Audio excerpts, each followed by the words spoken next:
All right, this is the second part of color perception. And I'm going to start this section by distinguishing between selective reflection and selective transmission.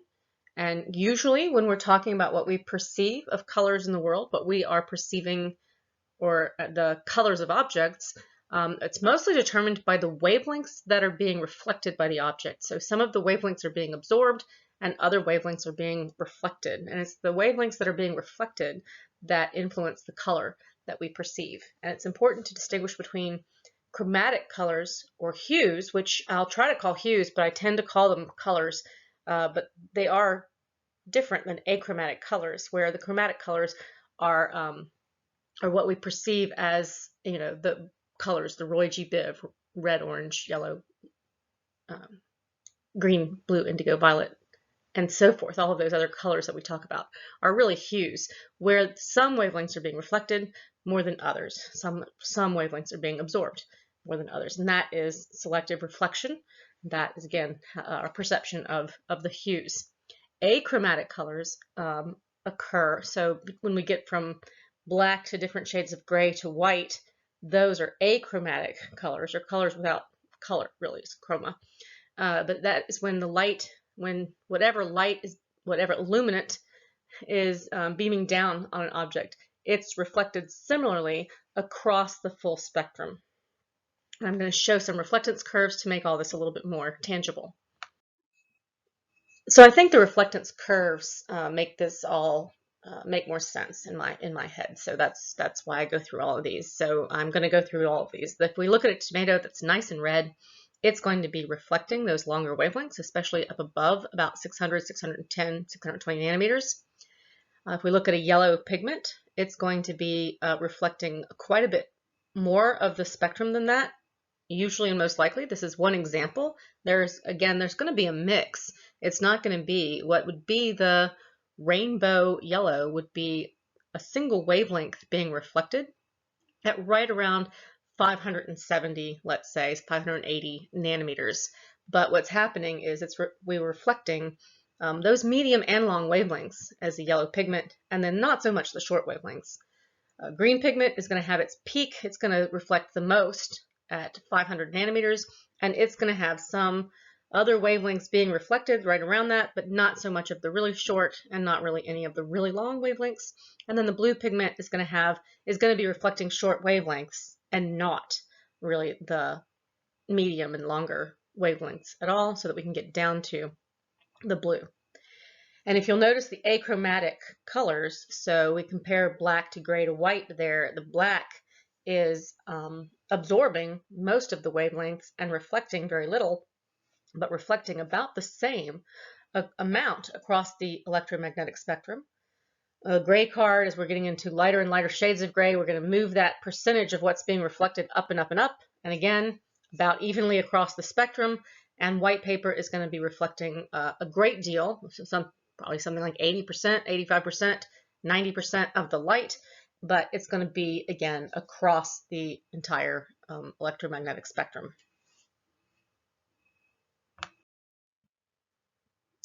And I distinguish this from selective reflectance, what we're used to talking about with objects and so forth, from selective transmission, which we also do see. We have sometimes wavelengths are passing through an object or a substance where there's some transparency to the substance that the wavelengths are passing through. So liquids, if you have your orange soda or a cranberry juice or whatever that has some color to it, what the color is the wavelengths that are passing through that substance and being refracted.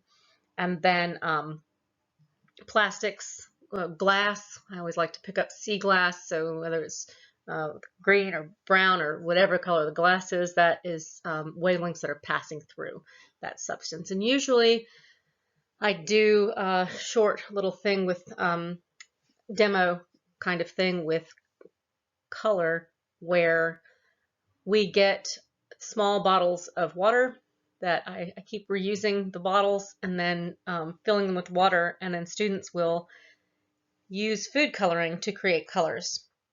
And it allows us to go through a couple of concepts very nicely. So I'm going to try to remember later on to remind you to do that and to think through some of the concepts. So you might want to go ahead, get a small bottle of water or a bottle, refill something with water, a little bit of water, and just use some food coloring and create a color or two. Really would be better. And we're going to come back to that. The other aspect to really understanding how we are perceiving color then is to go back into talking about the cones, right? So that we have these short wavelength cones that are absorbing light the best, right around 419 nanometers. Medium wavelength cones that are absorbing light the best, right around 531 nanometers, and then long wavelength cones that are absorbing light the best, right around 558 nanometers. But what you can see is they all have these almost normal looking curves where they're absorbing light the best. So we're looking at the relative proportion of light that is absorbed. They're absorbing light the best at these particular wavelengths, but they are absorbing light at other wavelengths that we just see this kind of drop off. And so the way we see the or the range of colors that we see is by looking at the ratios of these three cones, of how much they are firing relative to one another.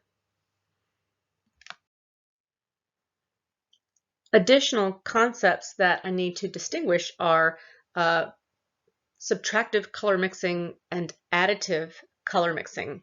And I'm going to tell you right now that the first time I taught this material, I was teaching the introductory psychology class at Midlands Technical College, and they got angry with me, and they told me that I was calling their kindergarten teacher a liar, and that's simply not true. Kindergarten teachers and elementary school teachers are not going to talk about these scientific words, and the idea with mixing colors is that we're adding colors together. But when we're talking scientifically, what's being subtracted or added in these labels is wavelength information, or what wavelengths are being reflected. And when we are mixing together paints and crayons and things like that, we are continuing, those colors are absorbing some wavelengths and reflecting some wavelengths. And as we're mixing them, those colors continue to absorb the wavelengths that they were already absorbing. I mix another color, it's still absorbing the wavelengths that it was absorbing. And so we're subtracting out wavelength values, wavelengths that are not being reflected now. And I'm going to do this with a picture that I think makes a lot more sense. So if we look at our different potential paints or pigments here, if we're looking at blue paint, it is going to be reflecting, right, the shorter wavelengths, maybe a little bit of the medium wavelengths. It's going to be absorbing the longer wavelengths. And if we look at yellow paint, blue and yellow are the easiest to look at. If we look at yellow paint, if you remember that, it's going across those medium and long wavelengths of what's being reflected. So it's really reflecting the long wavelengths, and it's also reflecting the medium wavelengths. It's absorbing those shorter wavelengths and not reflecting those. And so if we mix those together, my blue paint continues to absorb the long wavelengths. My yellow paint continues to absorb the short wavelengths, and we're subtracting out those wavelengths from being reflected. And so the only thing being reflected now are the medium wavelengths that both of those paints were reflecting before.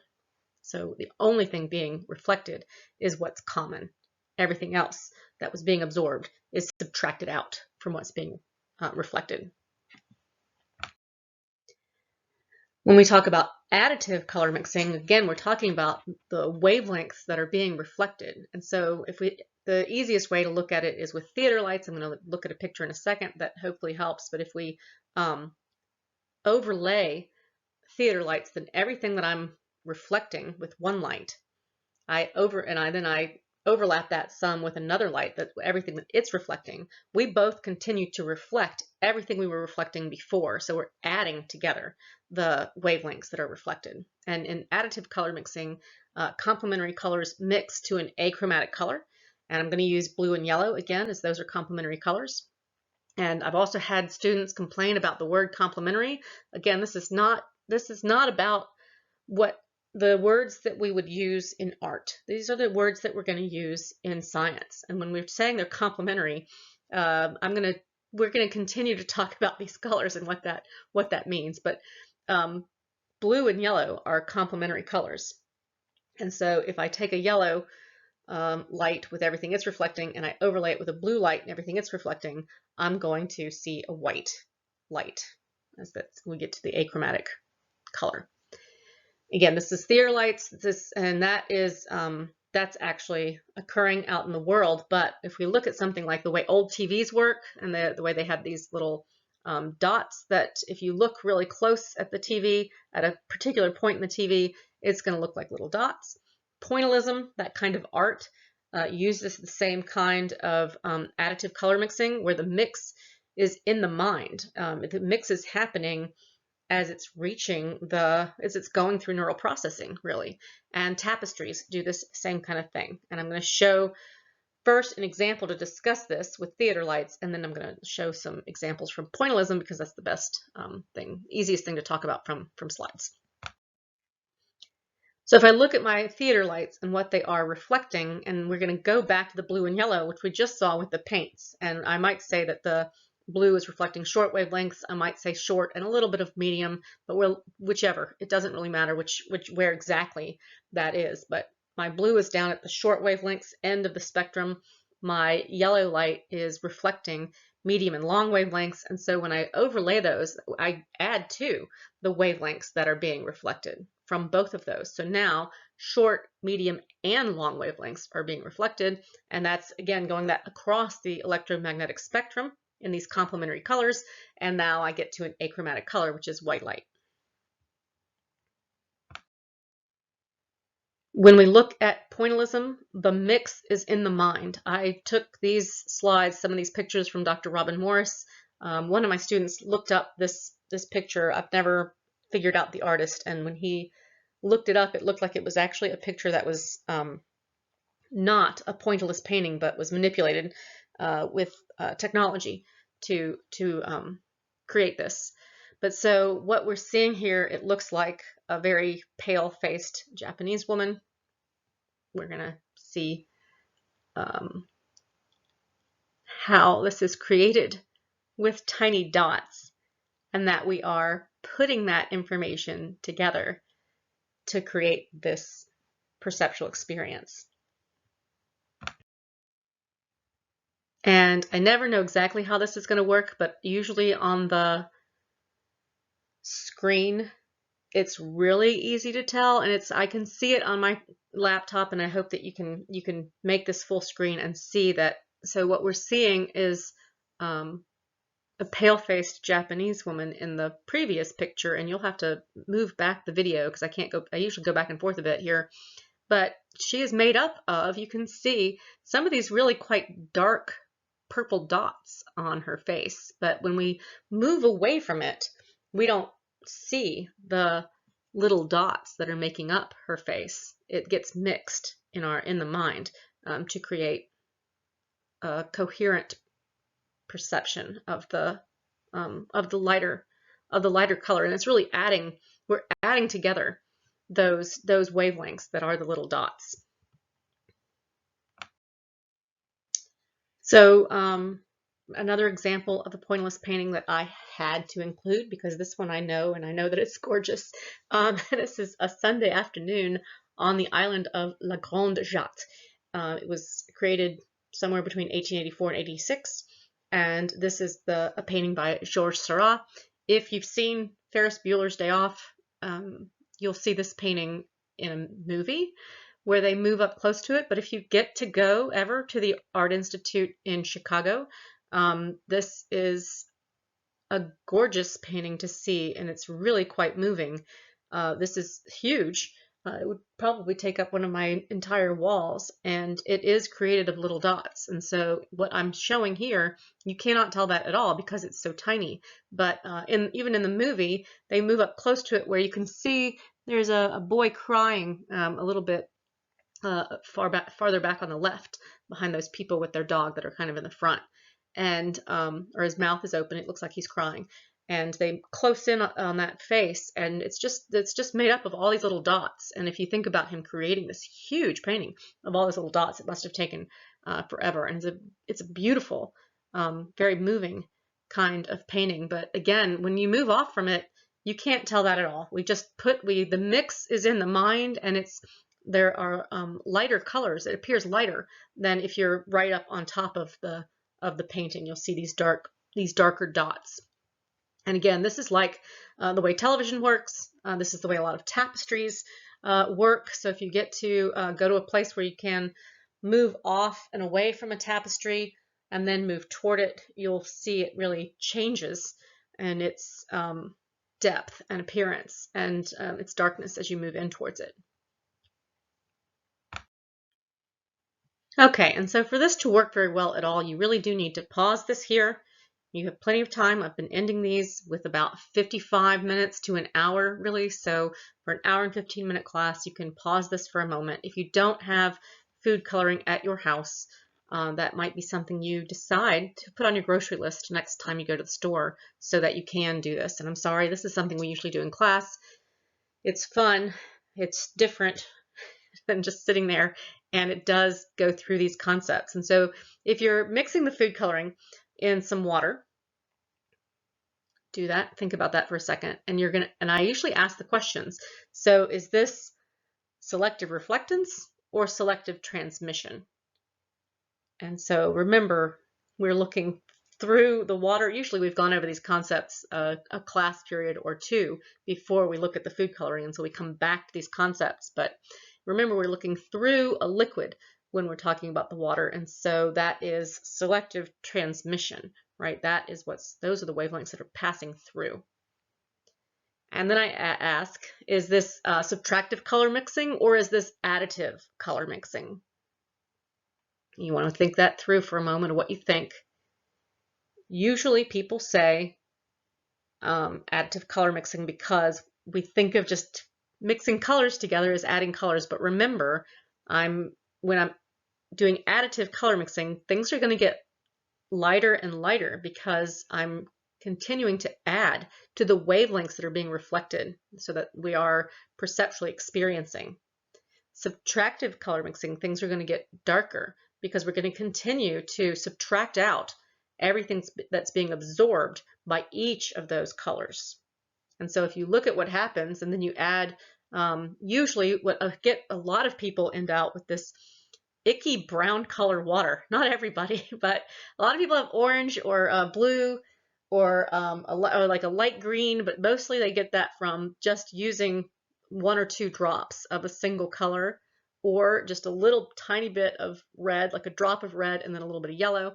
But a lot of people end out with this dark brown, and there's nothing, they'll start adding yellow to try and make it lighter, but there's nothing you can do to make it lighter because every time you add more color of the colors, you're subtracting out more of the wavelengths. So it just gets darker and darker, and they end up with these brownie kind of things. So this is clearly selective transmission and subtractive color mixing. And again, I'm going to suggest that you go do that exercise on your own somehow.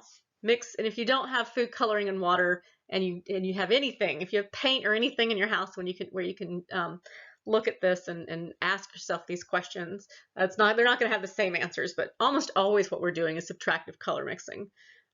When we think of mixing colors, it really is in pointillism, TV, tapestries, and if we're using theater lights, those are the examples of additive color mixing. So I hope all that makes sense at this point. I'm going to do a little history here of how we know that white light is made up of the spectral colors of those various wavelengths that are giving us the perception of different colors. This all was originally discovered and discussed by Sir Isaac Newton in about 1704. He came out with his book Optics, where he first makes that distinction between the psychological experience of light, or what we experience as color, and the physical characteristics of light, where he realized that color is not a property of the wavelength itself. It's the brain's way of informing us which wavelengths are present in our environment.